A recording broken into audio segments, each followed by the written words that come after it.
इस कहानी की शुरुआत होती है स्पेन के एक शहर वेलेंसिया से, जहां पिछले कई दिनों से जोरदार बारिश हो रही है। तभी हम सेंड्रा नाम की एक लेडी को देखते हैं जो कि एक बैंक मैनेजर है और इस खराब मौसम में भी उसे अपने काम पर जाना पड़ रहा है। यहाँ सेंड्रा काफी टेंशन में थी क्योंकि वो जिस बैंक में काम करती है वो आज अपने कई एम्प्लॉइज को नौकरी से निकालने वाले हैं और यहाँ सेंड्रा को डर है कि कहीं उसकी नौकरी भी हाथ से चली न जाए। खैर, बैंक पहुंचकर सेंड्रा को ये बात पता लगी कि इस मूसलाधार बारिश के चलते सिक्योरिटी स्टाफ को आने में थोड़ी देरी हो रही है। अब सेंड्रा ने बिना सिक्योरिटी के बैंक खोलने का आदेश दे दिया क्योंकि कस्टमर्स काफी देर से बैंक खुलने का इंतजार कर रहे थे। अब सेंड्रा के कहने पर बैंक के दरवाजे खोल दिए गए और धीरे धीरे कस्टमर्स बैंक के अंदर आने लगे। थोड़ी देर बाद सेंड्रा को ये खबर लगी कि बैंक ने उसे भी नौकरी से निकाल दिया है। अब ये सुनकर सेंड्रा को काफी गुस्सा आया क्योंकि इतने साल ईमानदारी से काम करने के बावजूद भी उसे बेवजह नौकरी से निकाला जा रहा था। हालांकि ये तो बस एक शुरुआत थी क्योंकि आगे जो होने वाला था उसके लिए सेंड्रा बिल्कुल तैयार नहीं थी। अब अगले ही पल बैंक के बाहर एक गाड़ी आकर रुकी और कुछ नकाबपोश लोग बंदूक लेकर बैंक में घुस आए। यहाँ बैंक में मौजूद इकलौते गार्ड ने इन चोरों को रोकने की कोशिश की, लेकिन चोरों ने उसे डराकर शांत कर दिया और इस पूरे बैंक को बॉम्ब से उड़ाने की धमकी दे दी। ये देखकर बैंक के एक स्टाफ ने चुपके से अलार्म बजाने की कोशिश की, लेकिन चोरों के लीडर एलेक्स ने उसे देख लिया और सबके सामने लाकर उसे खूब पीटा। वहीं दूसरी तरफ लोको नाम के एक चोर ने बैंक के सिक्योरिटी कैमरास को बंद कर दिया और ऑफिस में मौजूद सेंड्रा को हथकड़ी लगाकर बंदी बना लिया। अब बहुत जल्द पूरे मीडिया को इस चोरी की खबर लग गई और देखते ही देखते पुलिस की कई गाड़ियां बिल्डिंग के बाहर आ पहुंची। यहाँ होजे नाम के एक सीनियर ऑफिसर ने बैंक में मौजूद चोरों को कॉल किया और उनसे सरेंडर करने को कहा। इस पर चोरों के लीडर एलेक्स ने कहा कि अगर तुम हॉस्टेजेस को जिंदा देखना चाहते हो तो हमारे लिए एक हेलीकॉप्टर का इंतजाम करो। वहीं दूसरी तरफ गैलगो नाम का एक चोर एक डिवाइस से कुछ ढूंढने की कोशिश कर रहा था और सिग्नल के मिलते ही उसने फ्लोर को काट कर एक रास्ता बना दिया। अब यहाँ ये खुलासा होता है कि असल में इन चोरों का प्लान अंडरग्राउंड टनल से भागने का है और एलेक्स ने हेलीकॉप्टर की मांग इसलिए की थी ताकि उन्हें चोरी के लिए थोड़ा टाइम मिल सके। पर यहाँ इनकी किस्मत ने साथ नहीं दिया क्योंकि पिछले कई दिनों से हो रही बारिश के कारण ये सुरंग पानी से लबालब हो चुकी थी। अब सुरंग का ये हाल देखकर इन सभी के चेहरों का रंग उतर गया क्योंकि बैंक से बाहर निकलने के लिए इस सुरंग के अलावा और कोई रास्ता नहीं था। अब इधर सेंड्रा ने भी इन चोरों की सारी बातें सुन ली और यहाँ उसने बैंक से बदला लेने और चोरों की मजबूरी का फायदा उठाने का फैसला किया। यहाँ सेंड्रा ने गैलगो से कहा कि मैं तुम्हें बैंक के सबसे कीमती लॉकर का पता बता सकती हूँ ताकि तुम उसे लूटकर ज्यादा फायदा कमा सको, लेकिन इसके बदले में तुम्हें मुझे कुछ हीरे देने होंगे। अब यहाँ गैलगो को लगा कि शायद ये सेंड्रा की कोई चाल है, लेकिन जब गन पॉइंट पर भी उसने अपना बयान नहीं बदला तो गैलगो को उसकी बातों पर यकीन हो गया। इसके बाद सेंड्रा ने उसे लॉकर नंबर 314 के बारे में बताया जिसमें सोरियानो नाम के एक भ्रष्ट नेता के खिलाफ कुछ सबूत मौजूद थे और अगर ये सबूत बाहर आ गए तो इस पूरे देश में खलबली मच जाएगी क्योंकि सोरियानो जिस पॉलिटिकल पार्टी को बिलोंग करता है वो पार्टी इस देश की सरकार चला रही है। अब डील के मुताबिक गैलगो ने सेंड्रा को कुछ हीरे दिए और उसे अपना मुंह बंद रखने को कहा। इधर सोरियानो के पार्टी का एक दूसरा नेता जिसका नाम फेरान था, उसे इस बात की खबर लगी कि उस बैंक के किसी लॉकर में सोरियानो के खिलाफ कुछ सबूत मौजूद हैं और अगर ये सबूत बाहर आ गए तो उनकी पार्टी खतरे में आ सकती है। हालांकि इस लॉकर में ऐसा क्या था ये बात किसी को नहीं मालूम, लेकिन इसके बावजूद भी उन्हें इस सबूत को हासिल करके इसे बर्बाद करना था और वो भी पुलिस की नजरों से बचकर। लेकिन अभी ये लोग कुछ कर पाते उससे पहले चोरों ने बैंक के सारे लॉकर साफ कर दिए और सबूत को लेकर सुरंग से निकलने की कोशिश करने लगे। पर सुरंग में पानी का बहाव इतना तेज था कि इन सभी का आगे बढ़ पाना इम्पॉसिबल हो रहा था। अब यहाँ इन सभी के चेहरे पीले पड़ गए क्योंकि वो सभी इस बैंक के अंदर फंस चुके थे। बाहर पुलिस इनका इंतजार कर रही थी और इनका भागने का आखिरी रास्ता भी अब बंद हो चुका था। अब ना चाहकर भी ये सभी दोबारा से बैंक में आ गए और यहाँ से बाहर निकलने की कोई तरकीब लगाने लगे। लेकिन इस दौरान फेरान ने पुलिस वालों को ये ऑर्डर दे दिया कि वो सभी बैंक के अंदर जाएं और हॉस्टेजेस की परवाह किए बिना अंदर मौजूद सभी चोरों को मार डालें।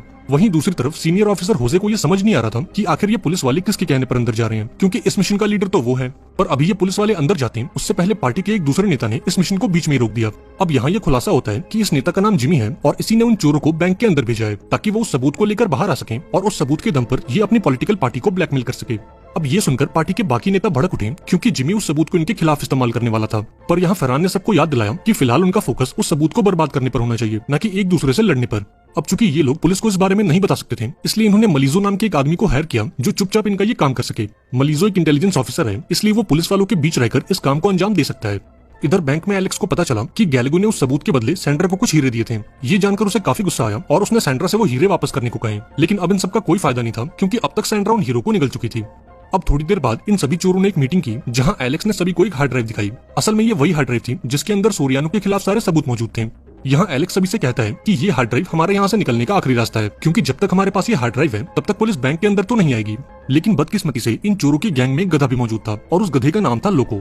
अब यहाँ लोको को उस हार्ड ड्राइव में मौजूद सबूत को देखने की खुजली होने लगी और इसलिए उसने इस हार्ड ड्राइव को कंप्यूटर से कनेक्ट कर दिया, लेकिन गलत पासवर्ड डालने के चलते हार्ड ड्राइव में मौजूद सारा डेटा डिलीट हो गया और इस डेटा के साथ साथ इनके बाहर निकलने की आखिरी उम्मीद भी डिलीट हो गई। इधर मलीजो यानी कि वो आदमी जिसे पार्टी ने वो हार्ड ड्राइव वापस लाने का काम सौंपा था, उसने एलेक्स को कॉल करके बैंक के बाहर मिलने बुलाया। जब एलेक्स बाहर पहुंचा तब मलीजो ने उसे एक डील ऑफर की कि अगर तुम मुझे वो हार्ड ड्राइव दे दो तो मैं तुम्हें सही सलामत इस बैंक से बाहर निकाल लूंगा। अब एलेक्स को भी ऑफर पसंद आया क्योंकि अब उन्हें सुरंग में पानी के कम होने का इंतजार नहीं करना पड़ेगा, इसलिए एलेक्स ने इस ऑफर को एक्सेप्ट कर लिया और फटाफट बैंक के अंदर लौट आया। लेकिन यहाँ उसे ये बात पता लगी कि लोगों की बेवकूफी के चलते हार्ड ड्राइव का सारा डेटा डिलीट हो चुका है। ये सुनते ही एलेक्स का गुस्सा 7वें आसमान पर चला गया और उसने लोगों को जमीन पर गिराकर उसे कुत्तों की तरह मारा। अब यहाँ इनके पास कोई और चारा नहीं था, इसलिए इन लोगों ने ये खाली हार्ड ड्राइव मलीजो को सौंपने का फैसला किया। अब प्लान के मुताबिक ये सभी हार्ड ड्राइव लेकर बैंक के गेट तक पहुंचे, जहां मलीजो की टीम पहले से इनका इंतजार कर रही थी। हालांकि ये लोग मलीजो के ही थे, लेकिन इनके बर्ताव को देखकर लोगों को इन पर शक होने लगा। यहाँ लोग को समझ गया कि मलीजो उन्हें मारकर उनसे वो हार्ड ड्राइव हथियाना चाहता है। अब देखते ही देखते इन दोनों ग्रुप्स के बीच मुठभेड़ हो गई और इन चोरों को जान बचाकर बैंक के अंदर आना पड़ा। यहाँ एलेक्स ने मलीजो को कॉल किया और इस धोखे के बदले उसे 300 गालियां दी। इस पर मलीजो ने कहा कि तुम सभी बहुत ही बुरी तरह से फंस चुके हो और अब सरेंडर करने के अलावा तुम्हारे पास और कोई चारा नहीं है। अब यहाँ इन चोरों को एहसास होता है कि ये सभी कितनी बड़ी मुसीबत में फंस चुके हैं। ये लोग कोई प्रोफेशनल चोर नहीं थे, बल्कि किसी न किसी मजबूरी के चलते इन्हें ये काम करना पड़ रहा था और ये इन बेचारों की पहली चोरी थी। अब यहाँ गैलेगो ने अपना दिमाग लगाया और एलेक्स को समझाया कि वो हार्ड ड्राइव खाली है, ये बात हमारे अलावा और कोई नहीं जानता। और मलीजो को भी यही लगता है कि हार्ड ड्राइव में वो सारा डेटा अब भी मौजूद है, इसलिए हम उसकी इस गलत फैमिली का फायदा उठाएंगे और यहाँ से निकलने का कुछ इंतजाम करेंगे। अब एलेक्स को भी गैलेगो की बात सही लगी और उसने फौरन मलीजो को फोन मिला दिया। यहाँ उसने मलीजो से कहा कि अगले आधे घंटे में अगर फरहान उनसे मिलने नहीं आया तो वो हार्ड ड्राइव का सारा डेटा हॉस्टेजेस के फोन में ट्रांसफर कर देंगे और उन सारे सबूतों को पब्लिक कर देंगे। अब एलेक्स की ये धमकी सुनकर मलीजो की तो मानो सांस अटक गई और उसे ना चाहकर भी एलेक्स और फरहान की मीटिंग फिक्स करनी पड़ी। अब इनकी इस बातचीत को सीनियर ऑफिसर होजे ने भी सुन लिया और इस कॉन्वर्सेशन में उसने सोरियानो का नाम सुना।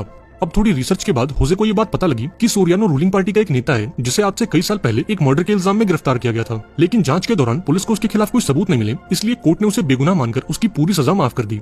अब यहाँ ये खुलासा होता है कि उस हार्ड ड्राइव के अंदर सोरियानो के नहीं बल्कि उसकी पार्टी के खिलाफ कुछ सबूत मौजूद थे और इन सबूतों को खुद सोरियानो ने इकट्ठा किया था ताकि वो अपनी पार्टी को ब्लैकमेल कर सके और अपने सर पर लगे इल्जामों को खारिज कर सके। अब जब फरहान चोरों से मिलने पहुंचा तब एलेक्स ने उससे एक बस की मांग की ताकि वो एयरपोर्ट तक पहुंचकर इस कंट्री से बाहर भाग सके। यहाँ फरहान ने इनकी सारी शर्तों को मान लिया, लेकिन बदले में उसने हार्ड ड्राइव में मौजूद वीडियोस को देखने की इच्छा जताई।